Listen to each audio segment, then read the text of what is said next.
What? What? What the hell is this? Harumph. I didn't get a harumph out of that guy. Give the governor harumph. Harumph! You watch your ass. I see you shiver with anticipation.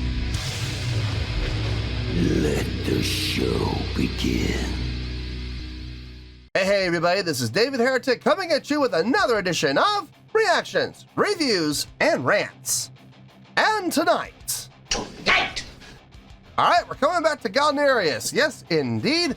Galneryus Fans FEELIN YOU. Come on now. Here we go. Before we go any further, for those of you who are feeling inclined to do all the clicks and the likes and the bibbity-boobity bop, do me a favor. Before you do all those things, please watch the whole video first, okay? Give me a chance to actually earn those clicks and likes. Now, after the video's done, if you still feel like doing all those clicks and likes, then by all means, feel free to click away. This is a request from Sean, and this is actually one of Sean's 3 prioritized requests for the month of January for being a gold tier member on the Patreon page. So here you go, Sean. I hope you enjoy the show, man. Sean wanted to see me react to this song by Galneryus called Ultimate Sacrifice. Now, have I heard the song before? No, I have not. To the best of my knowledge, this does not resonate with me in any way, shape, or form. However, there's always a possibility I may have heard the song in passing and I just don't realize it. So as always, if I start listening to the song and I suddenly go, really? This is that song? I'll let you know. That's the truth. You know me, I'm gonna be honest with you guys. This was posted by Last Evangelist, okay? And the video has 28,000 views. It'll get you there. Other than that, there's really nothing else left to say. Link to the original video will be down below in the video description for your viewing pleasure at your leisure. Let's get started. What do you say? Are you ready? Are you ready? Because here we go. All right, here we go. Galneryus, Ultimate Sacrifice, live. Awesome, it's always better live, isn't it? I think so. All right, let's do this. All right, boy, let's do this.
Okay, intro. Let's talk about the intro. Was it long? Yeah, a little bit. It was a little long. But here's the thing. Number one, it grew. It didn't stay on the same level the entire time. It didn't stay with the same instrumentation and the same dynamic the entire time. It was fluctuating, constantly fluctuating. Most importantly, it was growing the entire time. You could feel it leading into something. So that's important. And it is important. I have heard intros that have been a third of what we heard, like literally 20 to 30 seconds, that didn't grow, didn't go anywhere. And you know what? They're kind of pointless. When they don't do that, the whole purpose of the intro is to introduce the main song.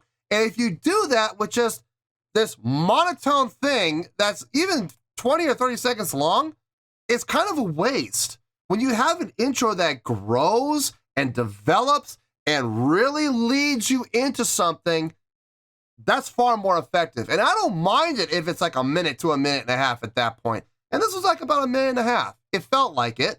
And it was.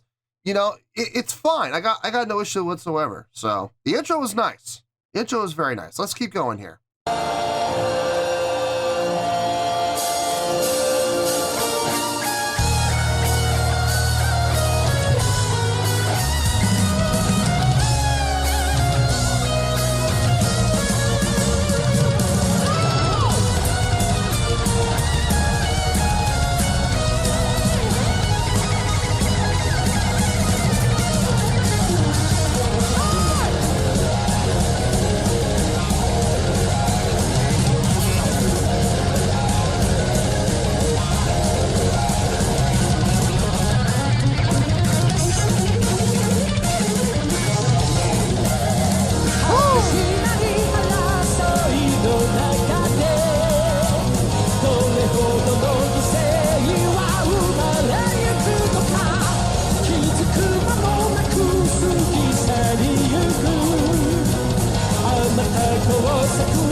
I'm sorry.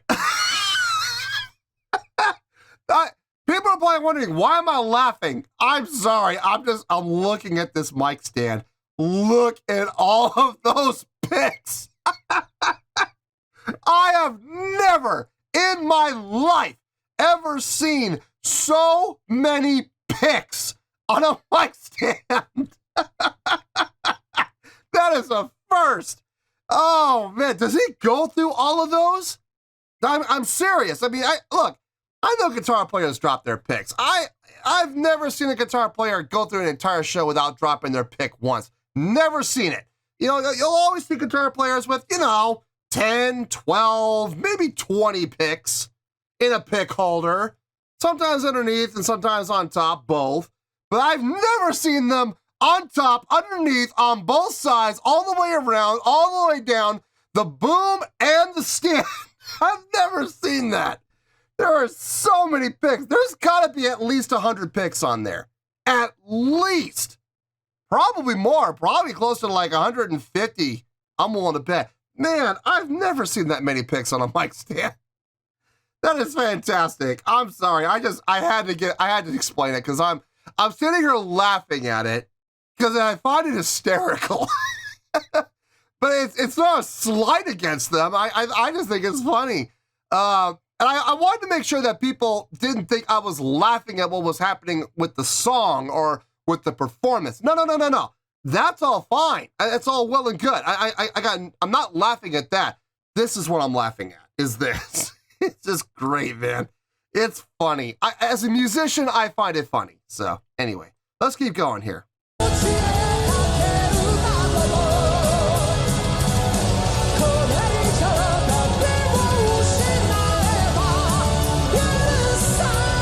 Oh my God, even on the mic.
I feel like a guitar solo is about to happen. So let me back up a little bit.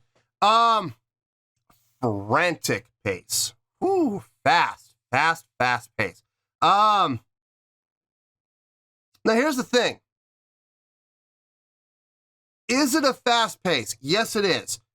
But because they're playing with feel, it doesn't feel like just an absolute shred fest.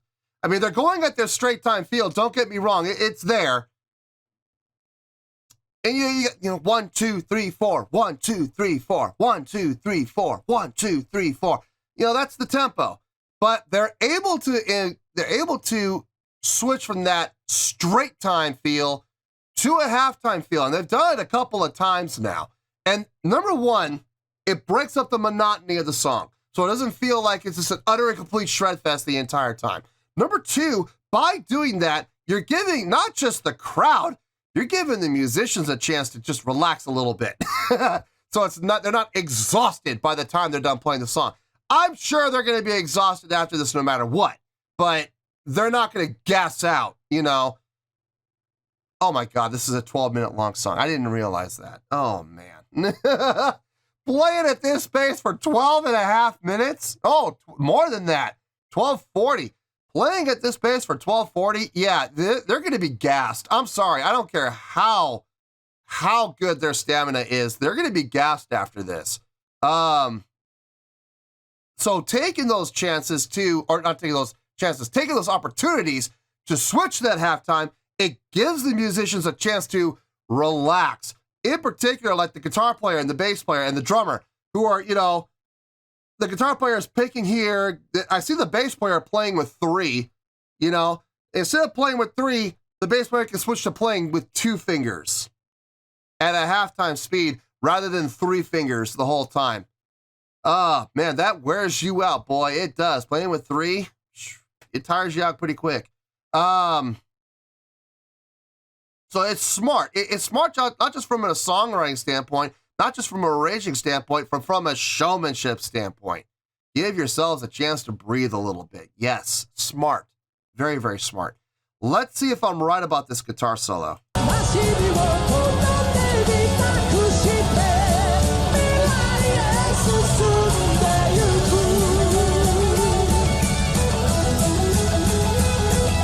think I'm right.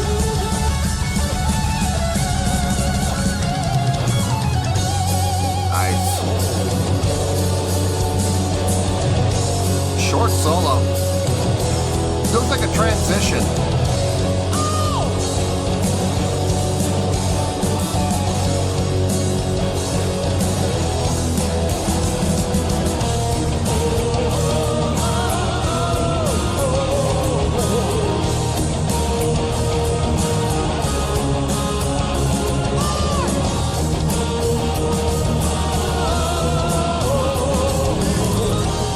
Good, crowd interaction.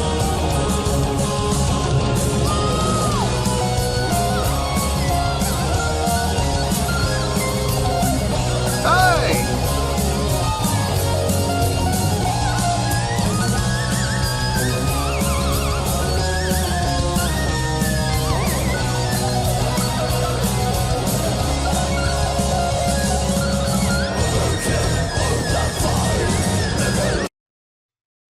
It's funny. I'm seeing more and more keyboard players playing their keyboards down like this. Taking a page out of Derek Sherinian's book. I don't understand why. I'm sure there's a reason. And I'm not questioning the reason, but I am genuinely curious to know why I'm seeing that happen more and more often. Is it a showmanship thing? Look, if that's the reason, is strictly for showmanship, I'm all in favor of it. I got no problem with that at all. If it's strictly for showmanship, it's valid for that reason alone. But I'm curious, playing that way, playing down like that, does that make it easier to play? I'm genuinely curious. I'm not a keyboard player, so I don't know. I haven't played piano since, God, how old was I when I started taking piano lessons? I think I was 10. I was like 10 or 11 years old. I think I was in 4th grade when I stopped taking piano lessons. I started when I was 3. So, you know, from 3 to age 10, 7 to 8 years of piano lessons, I did that, but it's been a long time, man. And I don't know, does playing down like that, is that easier? Is it easier on the wrists? Is it easier to play that way? I don't know. If there's anybody that plays piano or plays keyboards and they play like that, in the comments, can you let me know, you know, from your personal experience, does that make it easier? Or does it make it more difficult, but you do it for the sake of showmanship? I don't know. I have no idea. I'd like to know, because I am seeing this becoming more and more common with keyboard players. So I'm genuinely curious. And I'd love an answer. But I want an answer from someone who actually knows. I don't want theory or you know, people who you speculate, well, it probably is. Listen, if you don't play keyboard, I don't want to hear from you. Okay, no. Let's keep going here. Let's see where this goes.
Okay, gonna pause real quick. Great guitar solo. That was fun. And what really made it fun is it was a guitar solo. Yeah, it was. But about a third of the way through the guitar solo, the keyboard player came in and they did a unison thing, really, really quick together. And then the keyboard left and the guitar player kept on soloing. So you had that little breakup, and that was really cool. It sounded really good. It sounded tight, like really tight, very clean. Well done, both musicians. Well done. Let's keep going.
Another guitar solo? Okay, let me back up a little bit. I think we're going to get another guitar solo. I don't know if I've ever said this before. This is my third reaction to Galneryus now. And I don't think I'm not sure if I said this before, but I'm going to say it now because I feel very confident saying this now. I figured out who this vocalist reminds me of. He reminds me of Jeff Tate from Queensryche. That's who he reminds me of. He has got a great tenor voice that it sounds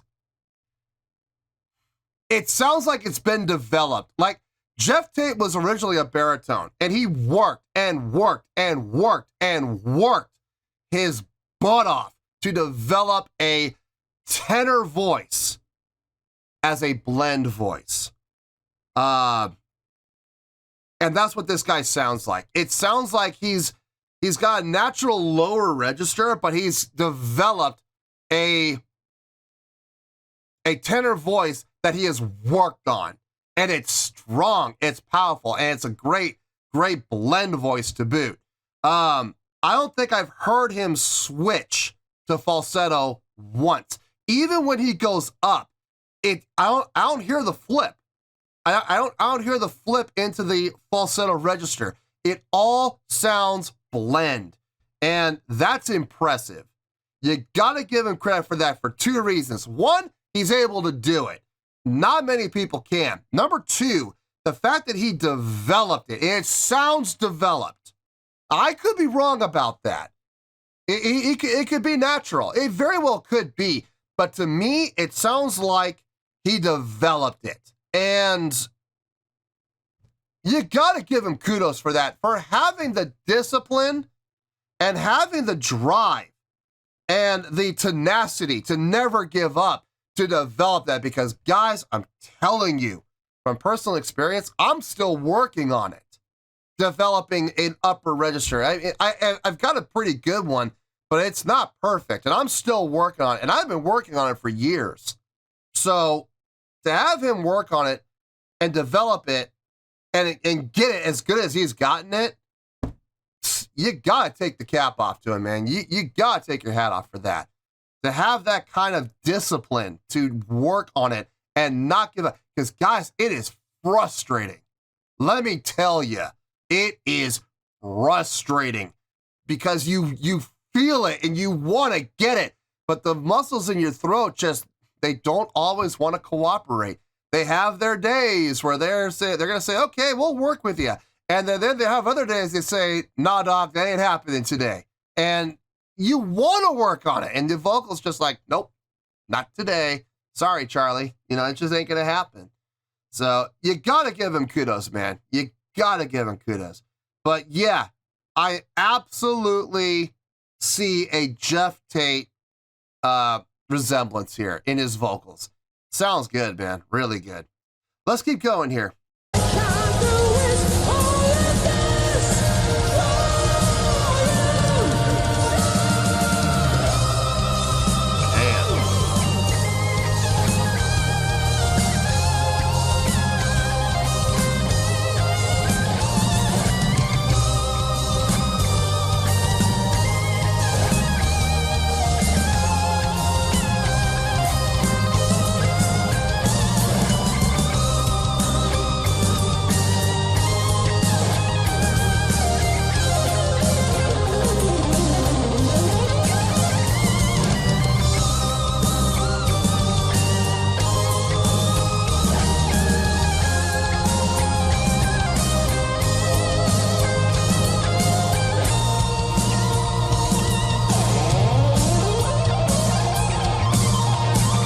Celerando.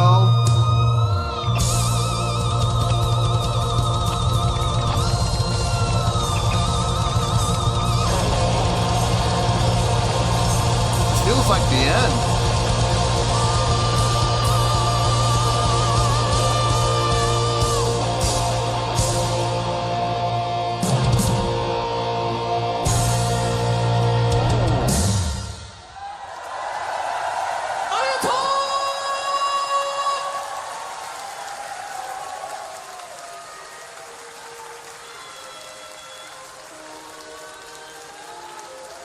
this the end of the show?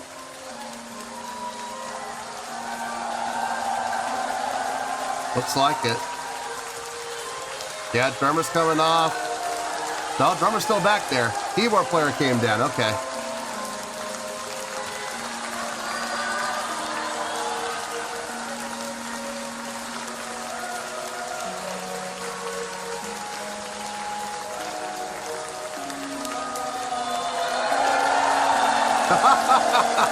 I love how the drummer gets the biggest pop. That's great. Definitely deserves a big pop, though. He earned that.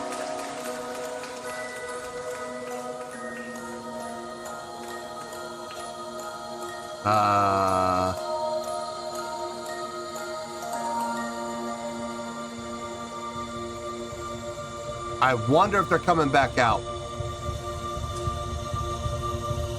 It feels like there's more to come. I guess that's the band's logo.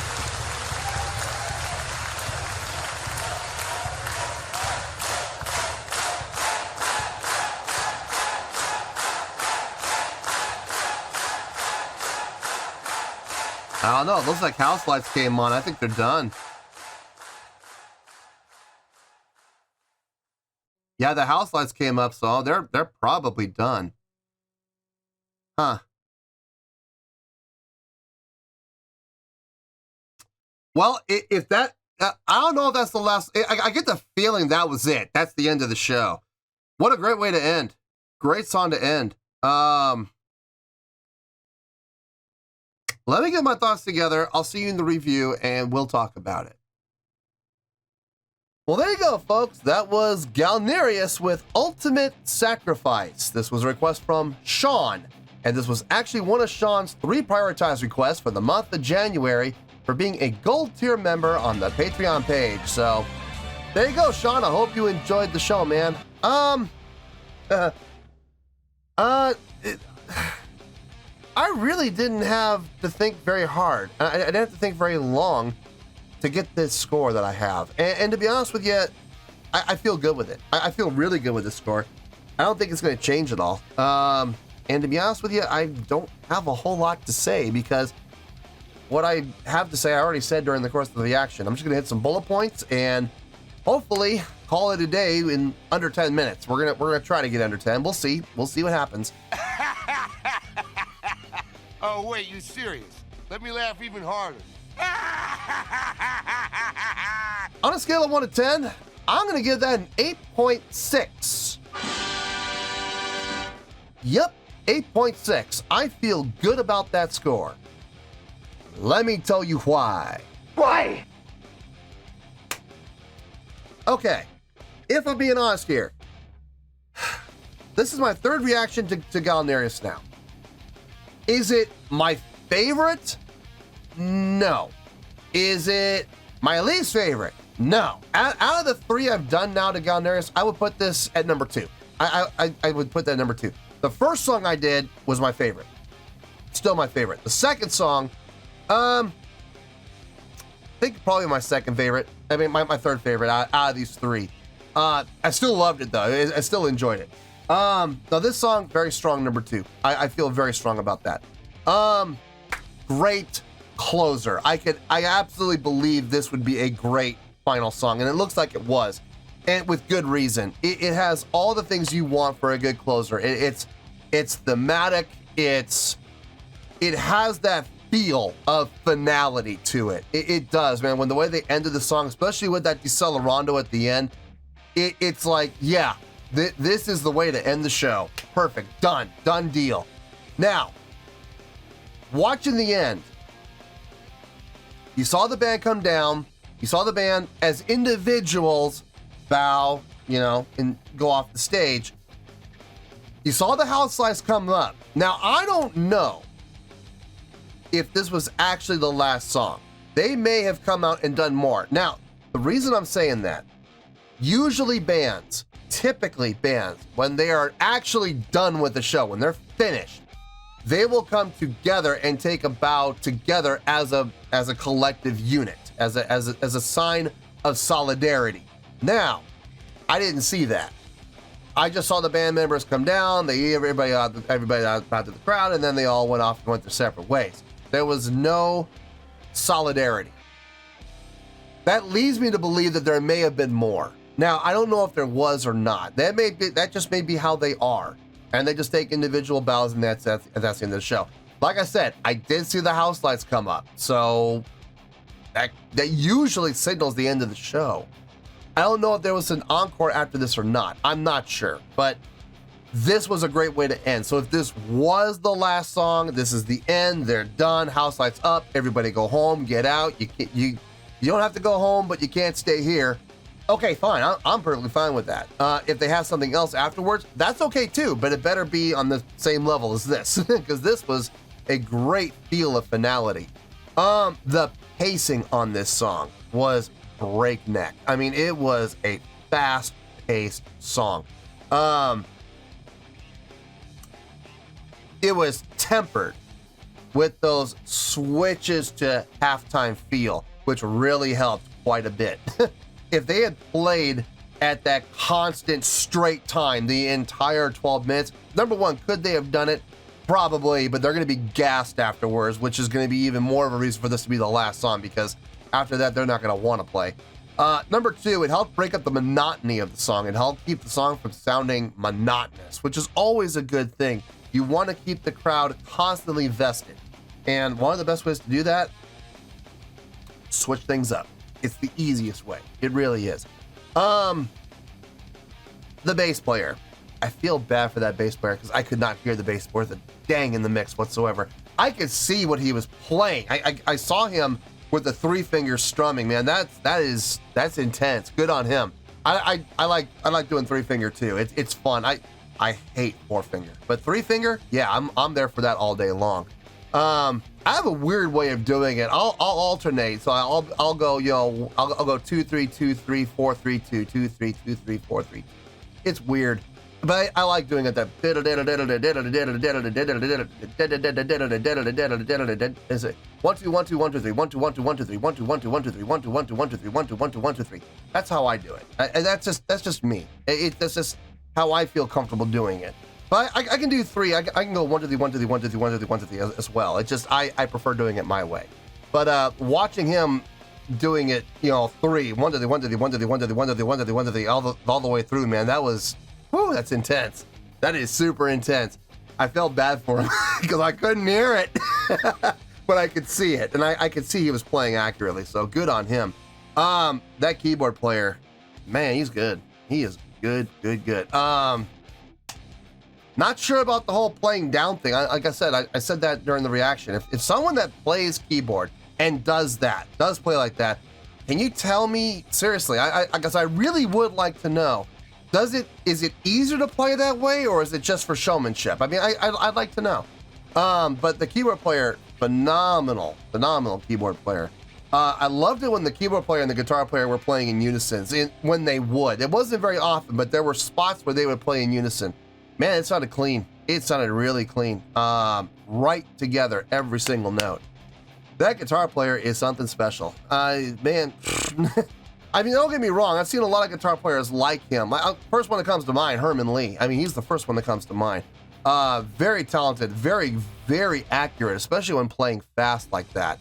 But still with the showmanship, which I can absolutely appreciate. When he went into that tapping session where he had his left hand go over the top. He's sitting here playing, and then left hand goes over the top when he's tapping. Now, is there a reason for that? Yeah, there is. If you do tapping here, and all you're using is your index finger, there is a possibility that your pinky, your ring, and your middle finger could get in the way and muffle the sound, or worse, cause a harmonic that you don't want. So by switching over that way, it makes sense. It gets them out of the way. Or you could use your pinky to bar, or your ring finger to bar, as like an impromptu capo, and you could tap that way as well.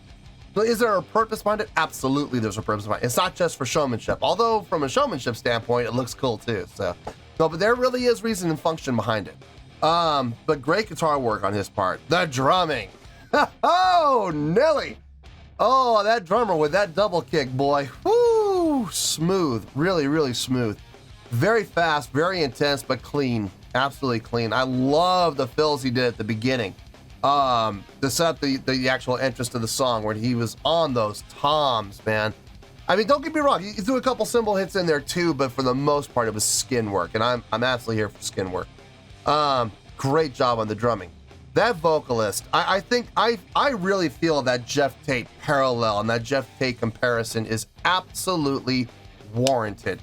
He does remind me, not just in what he was singing, but how he was singing it, his tone, his approach.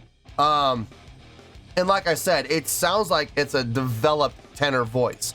It doesn't sound like that's a natural tenor voice. It sounds developed, like he worked his butt off to make that happen. That's how it sounds. And man, you gotta give credit for him. Number one, for getting it. And number two, more importantly though, never giving up and having the tenacity and the discipline to follow through. He set a goal. He set a goal and he started and finished. He finished what he started. And ladies and gentlemen, let me tell you something. There are only 10% of the people in the world who do that, who start something and actually finish it. That's goal setting, man, and it's absolute most defined. And you gotta tip the cap to him for that, because like I said, only 10% of the people in this entire world will actually finish what they start. So congratulations to him, man. Absolutely. No, overall, very enjoyable experience. Great song, great live performance to boot. So yeah, man, 8.6. I feel good with that score, and that's where we're gonna stay. So 8.6, final score. I have spoken. Well, that's good to it for this edition of Reactions, Reviews, and Rants. Hope you all enjoyed the show. Hopefully I was able to entertain you. If I was able to put a smile on your face and brighten your day, then I did my job, and I'm so glad I could do it. If you guys feel like joining the fan base, go ahead and click on that button down there. If you guys want to like the video, go ahead and like the video. If you guys want to ring the bell, go ahead and ring the bell. It honestly doesn't make any difference at all to me, but if you guys feel like doing these things, then by all means, feel free to do so. Well, that's going to do it for tonight, folks. Thank you very much for watching, and as always, this is David Heretic signing off, reminding you to stay fabulous and support each other. Later. Peace.